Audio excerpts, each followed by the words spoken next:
Roads are meant to take us places, to connect one town to the next, one life to another. But when the sun sinks below the horizon and the world falls silent, those same roads can become something far darker. Miles of empty highway. A faint glow from distant headlights. The endless hum of tires on asphalt. Out there, far from the safety of city lights, strange things happen, things that defy reason, things that stay with you long after the journey ends. Tonight, I want you to settle in. Dim the lights. Let the sound of my voice guide you into the quiet darkness of the open road. Because these are not just tales. These are true scary road trip stories shared by those who swear they lived through them. So buckle up, and listen closely. Now, our first story begins on a lonely stretch of highway where one traveler's routine trip turned into something far more chilling. A simple drive, that ended in a memory he still wishes he could forget.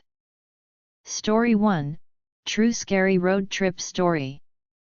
I've taken a lot of road trips in my life.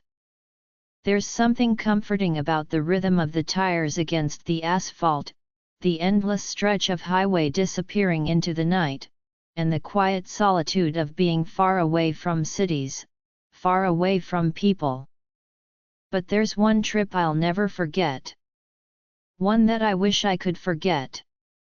And even though years have passed, I still remember every detail: the smell of the air that night, the way the fog curled across the highway, and the way my heart sank as I realized I was not as alone as I thought.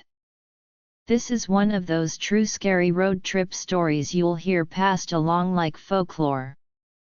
Only, this one didn't happen to someone else. It happened to me. The beginning of the drive. It was late autumn when I set out on that road trip. I had been living in the city for years, and I desperately needed to escape. I wanted silence, open space, the kind of quiet you only find when you drive long stretches of road in the middle of nowhere. I packed light: a small bag, a thermos of coffee, and a playlist I'd put together just for the drive. The plan was simple: drive through the night, cut across some back highways, and make it to my friend's cabin by morning. The first few hours were uneventful. The highway stretched on, empty but for the occasional pair of headlights that would glide past me in the other lane. The sky was a deep black, scattered with stars that looked brighter than I'd seen in years. The further I drove, the more isolated the road became. Streetlights grew fewer, gas stations vanished, and soon I found myself on a two-lane road winding through woods that seemed to swallow the car whole. My GPS signal flickered in and out, but I wasn't worried. I had studied the map beforehand. I knew the route. Or at least I thought I did. The first sign of unease. Somewhere around 1 a.m., I noticed a strange detail. There hadn't been a single car in either direction for at least an hour. Normally, that wouldn't have been so odd. But what unsettled me was how absolute the silence felt. Not even the faint glow of a farmhouse on a distant hill, not a single road sign or billboard. Just trees, stretching endlessly on either side, their skeletal branches swaying against the glow of my headlights. It was around then that I saw it. A shape on the side of the road. At first, I thought it was an animal, maybe a deer frozen in the beams of my headlights. But as I slowed, I realized it was a person. A man, standing perfectly still on the shoulder of the highway. He was tall, dressed in dark clothes, his face completely obscured by the shadow of a hood. He didn't move. Didn't raise a hand. Didn't signal for help. Just stood there, facing the road as if waiting for me. I felt a chill run through me. My instinct screamed at me to keep driving, so I did. I pressed my foot on the gas, my eyes locked on the figure until the darkness swallowed him up in my rearview mirror. For a few minutes, I convinced myself it was nothing. Maybe just a hitchhiker. Maybe someone walking to the next town. But the longer I drove, the harder it was to shake the image of him standing there, motionless, like he had been waiting. The second encounter. Another half-hour passed. The road remained empty. My coffee had gone cold, and fatigue was beginning to set in. That was when I saw him again. Up ahead, on the right-hand side of the road. The same figure. Same height, same dark clothes, same hood hiding his face. He was standing exactly the way he had before. Still. Silent. Waiting. My stomach dropped. That was impossible. I had been driving straight the entire time. There were no turn-offs, no side roads, no way he could have gotten ahead of me. And yet, there he was. I didn't slow down this time. I tightened my grip on the steering wheel and sped past, my eyes fixed firmly ahead. But as I did, I had the strangest sensation, like he turned his head just slightly to watch me. The gas station. Relief came when I spotted lights in the distance, a small, run-down gas station. The kind of place with flickering fluorescent bulbs and a single old pickup parked out front. I pulled in quickly, my hands still trembling from what I had seen. The attendant, an older man with tired eyes, looked up from behind the counter as I entered. "Long drive?" he asked, his voice raspy. "Yeah," I said, trying to sound casual. "On my way to a friend's place. Just needed to fill up." As I paid, I hesitated before speaking again. "Hey, there's not a lot of people on this road, hey?" The man gave me a long, strange look. "Not at this hour. Why do you ask?" I almost told him what I'd seen. Almost. But something about the way he was watching me made me keep quiet. Instead, I nodded, thanked him, and went back to my car. The return of the stranger. I felt safer leaving the gas station, thinking maybe I had just been imagining things. Maybe exhaustion was playing tricks on me. But then, I saw him again. It was less than 10 minutes after I left. The same figure, standing on the side of the road, illuminated briefly by my headlights before slipping back into the shadows. Only this time, he was closer. Closer to the edge of the road. As though he was waiting for me to pass. My breath caught in my throat. I drove faster, my heart pounding so hard I could feel it in my fingertips. And as I looked in the mirror, I swore I saw him step onto the road. The breaking point. At this point, every nerve in my body was screaming. I rolled down my window just slightly, letting the cold night air rush in to keep me awake, to keep me alert. The trees closed in tighter around the road, their branches arching overhead like skeletal arms. The darkness between them seemed impossibly deep, like something could be waiting there, watching. And then, I saw headlights behind me. For the first time in hours, another vehicle was on the road. Relief washed over me at first until I noticed how quickly they were gaining on me. A pair of blinding high beams filled my rear-view mirror, so bright I couldn't see anything else.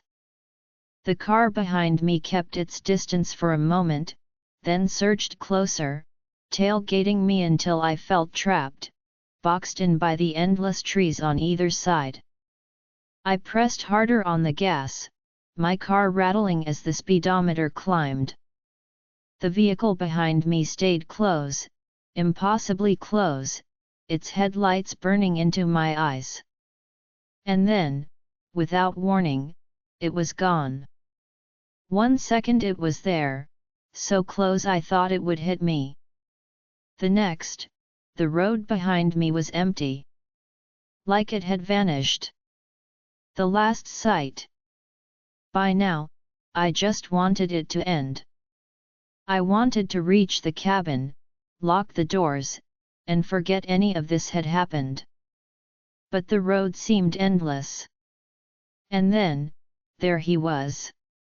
Not on the side of the road this time. Not in the shadows. He was standing directly in the middle of the highway. I slammed my foot on the brakes, the tires screeching against the pavement, my body lurching forward against the seatbelt. The car skidded to a stop just feet from where he stood. For the first time, I got a clear look at him. His face was pale, almost gray, with dark, sunken eyes that seemed to glow faintly in the beams of my headlights. His lips were curled into the faintest suggestion of a smile. And then he lifted his hand. Slowly. Deliberately. And pointed directly at me. My blood ran cold. I don't remember shifting into gear. I don't remember slamming my foot on the gas. All I remember is the scream of the engine as I tore past him, my eyes fixed on the road ahead, too terrified to look back. The cabin. I reached my friend's cabin just before dawn. My hands were shaking so badly I could barely turn the key in the lock. When my friend opened the door, groggy and confused, I nearly collapsed into the room. I told him everything: the man on the road, the car that vanished, the figure standing in the middle of the highway. He listened quietly, his face pale in the morning light. When I finished, he said only one thing. "You know, people talk about that stretch of road, right? They say it's haunted. Travelers see someone out there, a man who shouldn't be there. They say if he points at you, it means he'll follow you." I tried to laugh it off. Tried to convince myself it was just a story. Just a trick of exhaustion and darkness. But even now, years later, when I drive at night, I can't help but glance at the side of the road. And sometimes, I swear I see him. So, that was my story.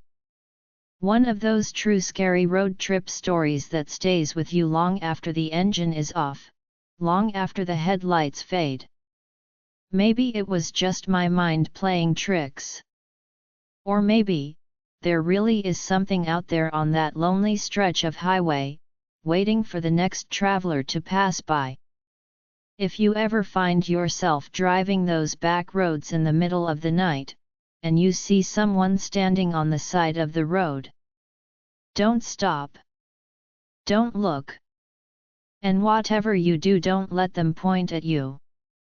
If you think the first story was unsettling, wait until you hear the next. Because sometimes, the danger on the road isn't something supernatural hiding in the dark. Sometimes, it's human. And sometimes, that's even scarier. Here's our second true scary road trip story. Story 2: The Motel at mile marker 227. I've always loved driving at night. There's something peaceful about the world when most people are asleep. Highways that are usually crowded become long, empty ribbons stretching into the dark. I often take road trips just for the sake of driving, chasing the horizon with nothing but headlights and music to keep me company. But one trip changed the way I feel about night driving forever. It started like any other, a simple cross-country drive to clear my head. And it ended with something I still can't explain. This is my story. One of those true scary road trip stories you hear whispered about in truck stops and roadside diners. Except this one really happened to me. The plan. It was early spring when I decided to take a solo trip from the East Coast to visit an old college friend who lived several states away. I didn't have a strict schedule, just a rough route and a few gas station stops marked on my map. I liked the idea of driving through the night and arriving by morning. I left just after sunset, the trunk packed with snacks, water, and a change of clothes. My playlist was queued up, the tank was full, and my mood was good. For the first few hours, the drive was exactly as I hoped: smooth, quiet, uneventful. The highway was empty but for the occasional pair of headlights passing in the opposite lane. But around midnight, things started to change. The detour. I was about 300 miles into the trip when the GPS announced a detour ahead. Construction had closed part of the main highway, and I was directed onto a smaller state road that cut through a stretch of forest and farmland. I wasn't thrilled about it. The road was narrow and unlit, and the map showed very few towns or exits along the way, but I didn't have much choice. I turned onto the road and drove on, the darkness pressing in from both sides. My high beams illuminated only a few dozen yards ahead, and beyond that was nothing but inky blackness and the vague outline of trees. An hour passed. Then another. I hadn't seen a single other vehicle in that time. Not one. It was around 2:30 a.m. when my gas light blinked on. I wasn't too worried. I had planned to stop at a station just before the detour, but it had been closed. My GPS showed a small town about 15 miles ahead. If I was careful, I could make it there with the fuel I had left. But then, something strange happened. The first sign. A sign appeared at the side of the road, illuminated briefly by my headlights as I passed. It read, "Motel 5 miles next right." The arrow pointed down a narrow side road that branched off into the darkness. I frowned. I hadn't seen any sign of a motel on the map. I checked the GPS, nothing. Just more empty road for miles. I almost kept driving, but the gas light was making me nervous. And the idea of getting a cup of coffee, maybe even catching an hour of sleep before continuing, sounded pretty good. So I turned right. The road to nowhere. The road was barely wide enough for 2 cars. It wound through dense forest, the branches forming a canopy overhead that blocked out the stars. I drove slowly, following the twists and turns, expecting to see some sign of life around the next bend. But mile after mile passed, and there was nothing. No buildings. No lights. No motel. I was about to turn around when I saw another sign, this one older and more faded, nailed to a tree. Motel 2 miles. The arrow pointed forward. Something about that sign felt wrong. Like it had been there a long time. Longer than the first one.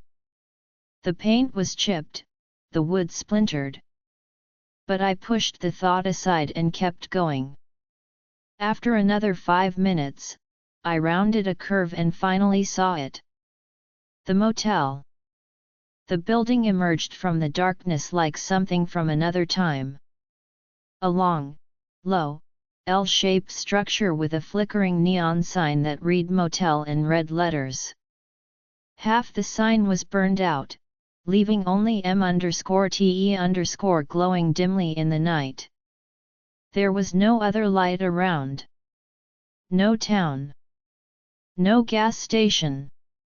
Just this lonely, decaying motel in the middle of nowhere.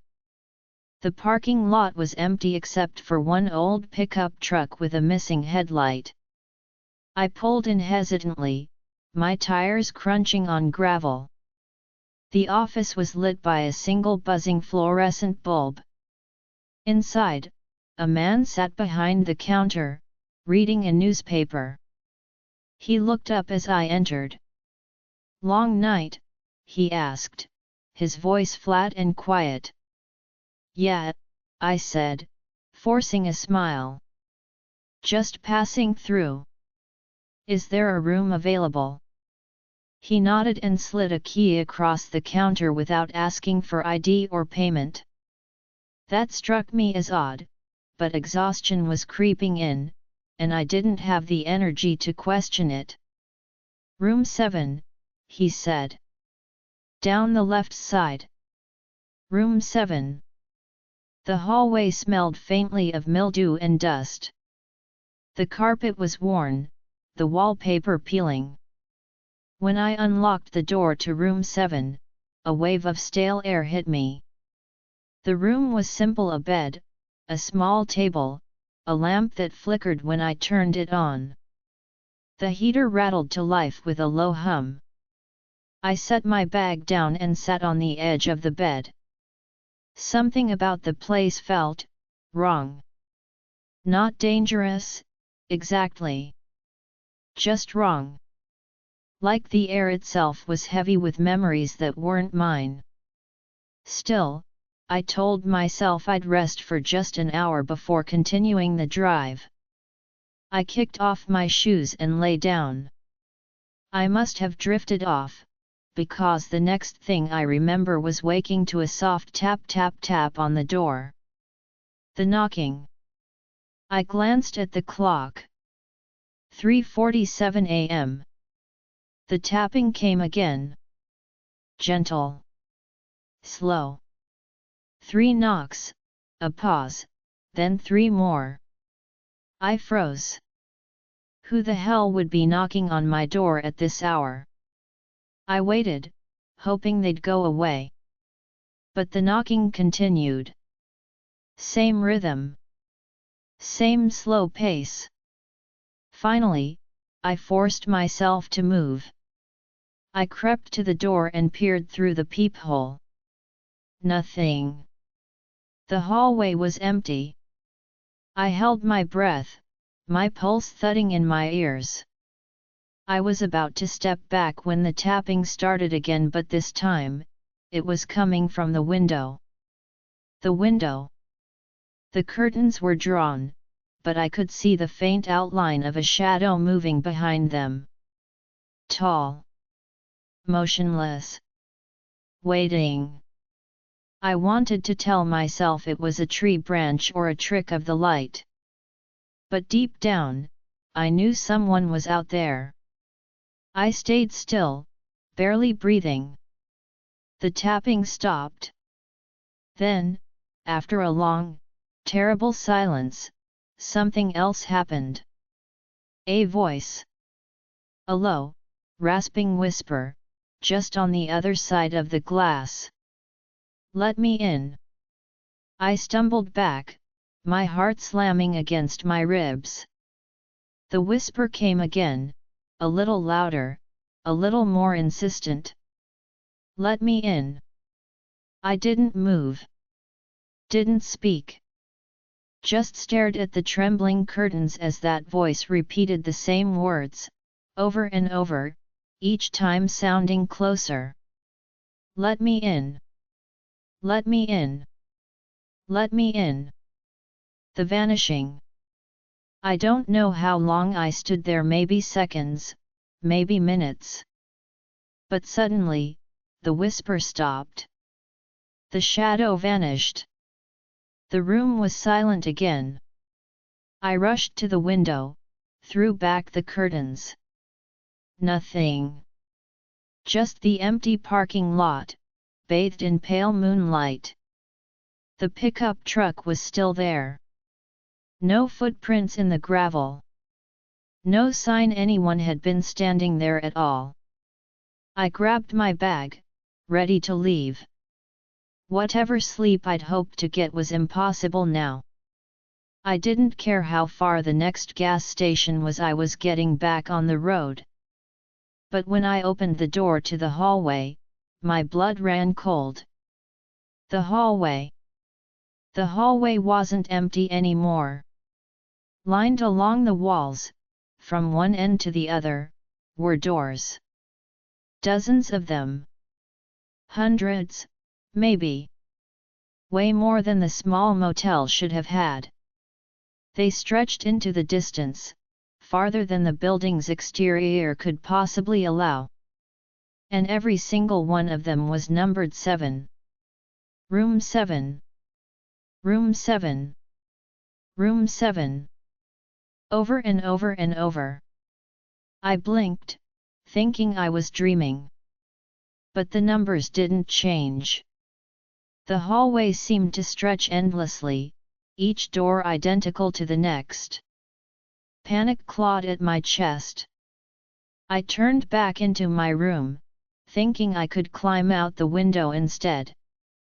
But the room wasn't the same. The bed was gone. The lamp. The table. All gone. The walls were bare concrete now, stained and crumbling. The air was colder, thicker. And on the far wall, written in what looked like dried mud or maybe something else, were the words: "You let it in. Escape." I didn't think. I just ran. I bolted down the hallway, past door after identical door, the echo of my footsteps swallowed by the silence. The hallway twisted and turned in ways it shouldn't have, corners bending sharply where none should exist. I ran until my lungs burned. Until my legs screamed. And then suddenly I was outside. Just like that, I was standing in the parking lot, gasping for air. The motel was behind me, silent and still. The neon sign flickered weakly. But now, the pickup truck was gone. I didn't wait to question it. I jumped into my car, started the engine, and tore down the road as fast as I could. The return to the highway. The narrow road twisted back through the forest, and soon I was back on the state road. I drove until the gas light was nearly blinking out of desperation. And then, like a miracle, I saw the lights of a real gas station ahead. I pulled in, still shaking. The attendant gave me a strange look as I filled the tank. "Rough night?" he asked. "Yeah," I muttered. "I stopped at that motel back there. The one near mile marker 227. He frowned. "Motel?" "Yeah, the one about 5 miles down that side road. Big neon sign." His expression darkened. "There's no motel down that road. Hasn't been for years." "What do you mean?" He glanced around, lowering his voice. "There was a motel there. Burned down in the 1970s. People died. Whole place went up in flames. They say if you take that road at night, sometimes you'll see it again. Like it's still there, waiting." Aftermath. I didn't believe him. I didn't want to believe him. But when I checked the map later, that side road wasn't there. Not even a trace. Just uninterrupted highway. And yet, I know what I saw. I know I held that key in my hand. I know I heard that voice at the window. I finished the drive to my friend's house, but I didn't sleep for days. Every time I closed my eyes, I heard that whisper again. Let me in. I've taken many road trips since then. But I never ignore the gas gauge now. I never take unknown detours in the middle of the night. And no matter how tired I am, I never ever stop at a motel I've never heard of. Because some places on the road aren't meant to be found. And some doors are not meant to be opened. And that's my story. One of those true scary road trip stories that make you think twice about lonely highways and quiet side roads. Maybe it was just a dream. Maybe my exhausted mind conjured it all. But part of me knows the truth: some places don't stay gone. Some places linger. And if you ever see a sign for a motel that isn't on the map, keep driving. And now, for our final story tonight, one that lingers long after the engine stops and the road disappears behind you. This isn't just another strange encounter. It's a story that leaves you questioning what's real, and what should never exist at all. Let's journey together into the third true scary road trip story. Story 3: The Woman on County Road 94. I've always believed the most unsettling stories happen not in haunted houses or abandoned hospitals, but on the open road, in those long, lonely stretches of highway where civilization feels like a distant memory and the world around you becomes strange and unfamiliar. This happened to me nearly 15 years ago. And even now, I still think about it when I'm driving at night. I tell myself it was just exhaustion, or coincidence, or my imagination.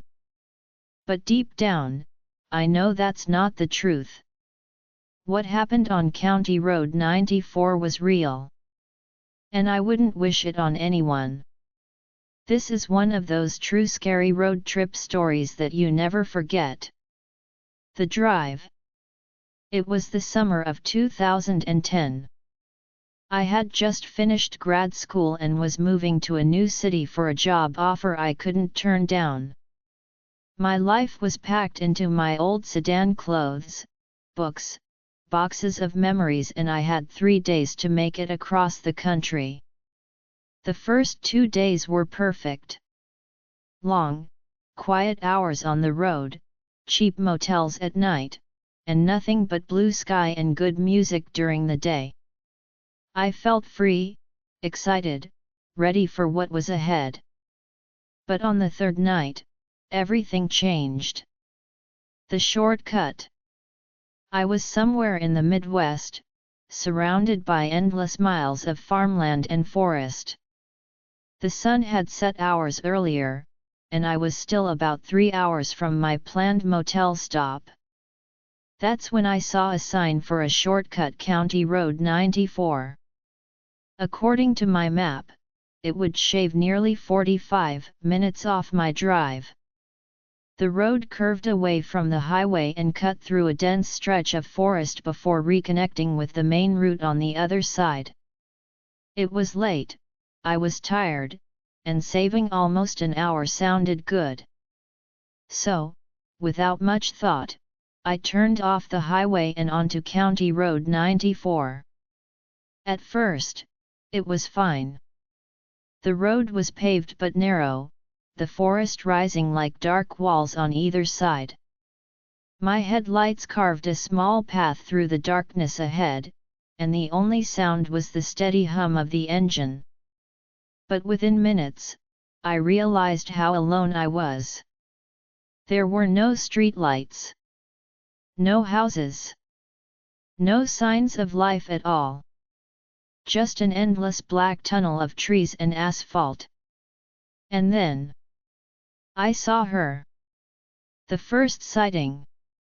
She was walking along the shoulder of the road, facing away from me. A woman, alone, in the middle of nowhere, in the dead of night. I slowed as I approached, my high beams washing over her. She was wearing a pale dress, white or maybe light gray, and her hair hung loose, long, and dark, swaying slightly as she walked. At first, I thought she might need help. Maybe her car had broken down. Maybe she was lost. I considered pulling over. But something about her posture made me hesitate. She didn't look distressed. She wasn't waving for help or glancing back at the sound of my car. She was just walking. Slowly. Methodically. Like she had somewhere to go and all the time in the world to get there. I passed her without stopping. But when I glanced into my rear-view mirror, my stomach flipped. She was gone. The road behind me was empty. The second time, I tried to brush it off. Maybe I had imagined her. Maybe the shadows had played tricks on my eyes. But about 10 minutes later, I saw her again. This time, she was on the other side of the road, still walking in the same direction, still with that same slow, deliberate pace. I slammed on the brakes, staring in disbelief. I hadn't turned. I hadn't looped back. There was no way she could have gotten ahead of me. And yet, there she was. I crept past her, my heart thudding. As I did, she lifted her head just slightly and I caught a glimpse of her face in the beam of my headlights. Her eyes were closed. Both of them. Closed, like she was sleepwalking. I drove faster. The fog. A thick mist began to settle on the road, swirling in the beams of my headlights. It clung to the trees and drifted low across the asphalt, making it hard to see more than a few yards ahead. That's when I saw a light in the distance. At first, I thought it was another car. Relief washed over me finally, I wasn't alone out here. But as I got closer, I realized it wasn't a car at all. It was a lantern. Hanging from a post on the side of the road. And beneath it, a small wooden sign I hadn't noticed on my map. Burroughs Hollow 2 miles. I had no idea what or where Burroughs Hollow was. But I was too tired to care. I just wanted to get off County Road 94 as quickly as possible. I pressed on, hoping the fog would clear. Instead, it got worse. The third encounter. The mist grew thicker, curling around the car in ghostly tendrils. I slowed to a crawl, gripping the wheel tightly, eyes straining to see the road ahead. And then, in the glow of my headlights, I saw her again. This time, she was standing directly in the middle of the road. Not walking. Not moving. Just standing there, facing me. I slammed on the brakes, the tires screaming against the wet asphalt. The car skidded to a stop just feet away from her. Her head was tilted slightly to the side. Her eyes were still closed. And she was smiling. It wasn't a friendly smile. It was small, cold, and knowing. The kind of smile you give someone when you're waiting for them to make a mistake. I sat frozen, unsure of what to do. Honking felt wrong. Rolling down the window felt impossible. Every instinct screamed at me to stay inside the car. And then without opening her eyes she lifted her arm and pointed down the road. I followed her gesture, but there was nothing there. Just fog and trees. When I looked back, she was gone. vanished. As if she had never been there at all. The dead end. The fog thickened until it was nearly impossible to see. My GPS had lost signal, and the road felt different, narrower, rougher, like it hadn't been maintained in decades.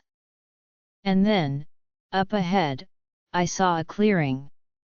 The road ended abruptly at a chain-link gate. A rusted sign hung crookedly from it. Burroughs Hollow Cemetery EST 1912. I stared, confused. This wasn't the shortcut I had seen on the map. This wasn't even a road anymore. How had I ended up here? I turned the car around, desperate to retrace my steps. But as my headlights swept across the clearing, something caught my eye. There, just beyond the fence, was the woman. Standing among the gravestones. Eyes still closed. Still smiling. And this time, she was facing me. The chase. I floored the accelerator, the tires spitting gravel as I sped back down the road. My heart was hammering so hard I could barely breathe. The forest blurred past, the fog thinning as I gained speed. I glanced into the rear-view mirror, half expecting to see her standing in the road behind me. But she wasn't there. She was closer. She was on the side of the road again, just a few yards behind the car, walking slowly but somehow keeping pace. I pressed harder on the gas. 50, 60. 70 miles per hour. Still, when I looked back, she was there. Still walking. Still smiling. And then, she opened her eyes. Just for a moment. And I swear to you, they weren't human. They were completely black, bottomless, and empty, like looking into a void. The road curved sharply ahead, and I nearly lost control as I swerved to stay on it. By the time I straightened out, she was gone again. The return. I drove for what felt like hours, but in reality, it was probably less than 30 minutes. The fog thinned, the road widened, and then, just like that, I was back on the main highway. My GPS flickered back to life. My hands were shaking. I pulled over at the first gas station I found, stumbling out of the car to breathe. The attendant gave me a strange look as I paced by the pump. "You all right there, buddy?" he asked. I tried to explain the shortcut, the woman, the cemetery. But before I could finish, his expression changed. "County Road 94, he asked quietly. I nodded. He sighed and shook his head. "You shouldn't go down there at night." "Why?" I asked. "What's down there?" He looked out toward the dark stretch of road beyond the station. "They say a woman died out there a long time ago. Car accident. Walked for miles trying to find help but never made it. Folks around here call her the widow of 94. Some say if you see her, it means she's looking for company." Aftermath. I laughed it off. I had to. What else could I do? But as I got back into my car, something made me pause. There, in the middle of the passenger seat, was a single wet footprint. Small. Bare. As if someone had stepped out of the rain and into my car. I never took County Road 94 again. In fact, I avoid shortcuts altogether now, no matter how much time they save. Because sometimes, the road you don't know leads somewhere you were never meant to go. And sometimes, someone is waiting for you when you get there. And that's my story, one of those true scary road trip stories that sticks with you long after the drive is over. Maybe it was exhaustion. Maybe it was something else. All I know is that something walked with me that night. And if you ever find yourself on County Road 94, and you see a woman walking alone, don't stop. Don't look. And whatever you do, don't meet her eyes. The road is supposed to be safe, a path from where we are to where we're going. But as these stories remind us, the miles we travel can hold secrets we're never meant to see. From the stranger who appears where he shouldn't, to the driver who followed just a little too closely, to the man who waited again and again by the roadside, these stories prove that once the sun sets and the highway empties, anything can happen out there. Thank you for joining me tonight on this journey through true scary road trip stories. If you enjoyed these tales and want more nights like this one, remember to subscribe, leave a like, and let me know which story stayed with you the longest. Until next time, drive safe, stay alert, and keep your eyes on the road ahead. Because sometimes, the road is watching you too.